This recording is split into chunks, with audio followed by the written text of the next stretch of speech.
you doing, guys, and welcome to this week's episode of Toolbox TV. Not exactly the episode I was going to record, but I just thought after the experience I've just had, it would be a good opportunity to cover this whole thing about communication and how lack of communication can cause you more problems than you want to actually handle. So what happened? I'm over in Ireland at the moment. I've come across to deal with some family issues, but I flew over Ryanair, and I needed to hire a car for the trip. So I went with Ryanair's recommended, one of their recommended vendors or car renters or whatever you want to call it, and I booked online. Provided all of my details, all of the information required online. Now, my previous experience with hiring a car is that when you do that online, when you give them all of the details, your driving license number, your passport, all of the relevant details, and you pay online, then you simply turn up at the airport, hand over your documents for some checks, and then you get in your car and drive away. Guys, I have just stood in a queue for a little over 45 minutes. There were some people in front of me who had been there for an hour queuing to get their vehicle. Now, I heard lots of disgruntled comments from people as they were coming back from the counter. The car rental company were doing all sorts of double checks on things. They were also trying to sell insurances to people as well, and I guess it was more than just trying to sell insurances. What they had done, which it wasn't publicized on their website, was basically said, if you don't take out their insurance, the insurance that they're charging, then they would charge your card for anything from 3,000 to 5,000 euro. Their argument was that if you weren't taking the insurance, then they weren't going to take the risk, if you like. The bottom line is that the vehicle that you take out is covered under your own insurance when you're driving anyway, and also the insurance that you buy or you get at the time of renting the vehicle also covers you. So, sorry, my camera's wobbling around here, guys. You can see this is an ad hoc video. I wasn't planning to do this one, but the camera's just jumping around a little bit. The point I'm trying to get to, I guess, is that all of the time I was in the queue and the other people in front of me were in the queue, there was nobody explaining to them what was happening. There was nobody explaining what was going on, or even coming along the queue and saying to people, look, we're having issues with people not having the right insurance or not having the right documents or whatever. Please get yourself organised, get things sorted before you come up to the top of the queue. No one was passing any information. And when I got to the top of the queue and I spoke to my wonderful attendant who was really sarcastic and a little bit upset that I started to record what was going on.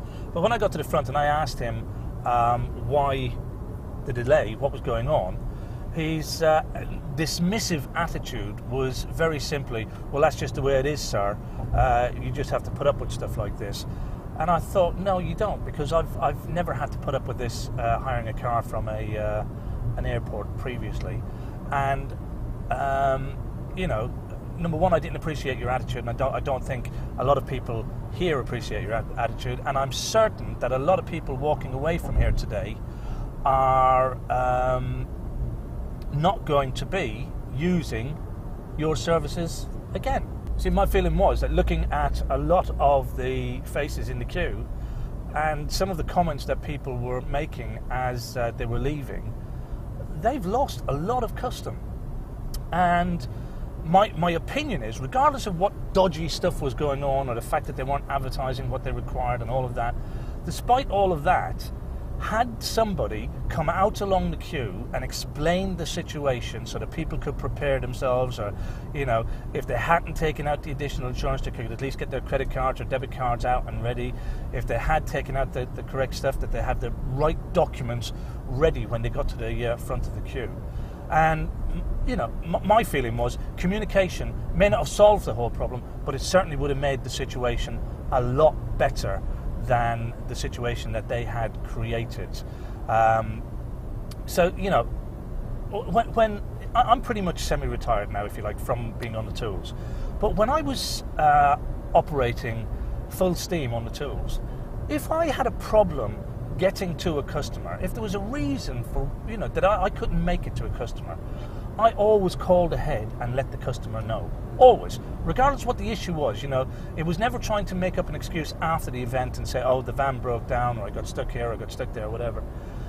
I would always call the customer as soon as I realised that I was going to be late or there was going to be an issue, or even on occasions where you've booked a job in and parts haven't come into the wholesalers. You know, you call the customer, don't give them any flannel, don't leave them high and dry waiting and wondering what's going on. You communicate with them. And for me, I've always found that to be beneficial. You know, yes, some people will be a little bit upset that you're not able to make it to them, but they appreciate the fact that you give them the information. They appreciate the fact that you update them and let them know what's going on and what the situation is. And, you know, my feeling is that Thrifty could have alleviated the situation a little bit better by just communicating with their customers, sending people down along the queue, or even, you know, God forbid, if they were even clearer on their website when you're booking that, you know, if you don't take out their particular brand of insurance, then they're going to hold 3,000 or 5,000 euro on your credit card. I mean, for God's sake, guys, for a lot of people who have perhaps come to visit Ireland as tourists, that's a bit of an issue. You know, to have them block 3,000 euro, if you're not expecting it, to have them block 3,000 euro on your credit card, that's 3,000 euro you don't have access to over the course of your holiday while you're driving their vehicle. And, you know, if it was advertised in advance, if it was put up there in advance, I'm sure people would not have had an issue. They would have either found another supplier or they would have made arrangements. Thereby, the queue wouldn't have been 45 minutes to an hour long, and people would have been a little bit happier. So if they had to charge whatever it was that they're charging, if they had to do it because of their systems, then at least they could have been transparent about it and let people know. So what's my rant? What's the tip? Is communicate with your customers. Don't try and hide things from them. Don't try and flannel them. Give them information as and when you have that information, as it affects their job, their project, so that you can keep your customer happy. You know, they may not be over the moon that you're going to be late. They may not be over the moon that the materials list has changed. They may not be over the moon that the cost has gone up for whatever reason.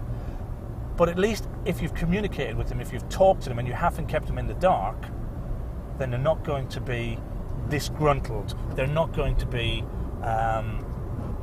well, in essence, giving you a bad name by talking about you the way I'm now talking about Thrifty. So, until next time, continue to learn and grow, and I'll see you in the next video.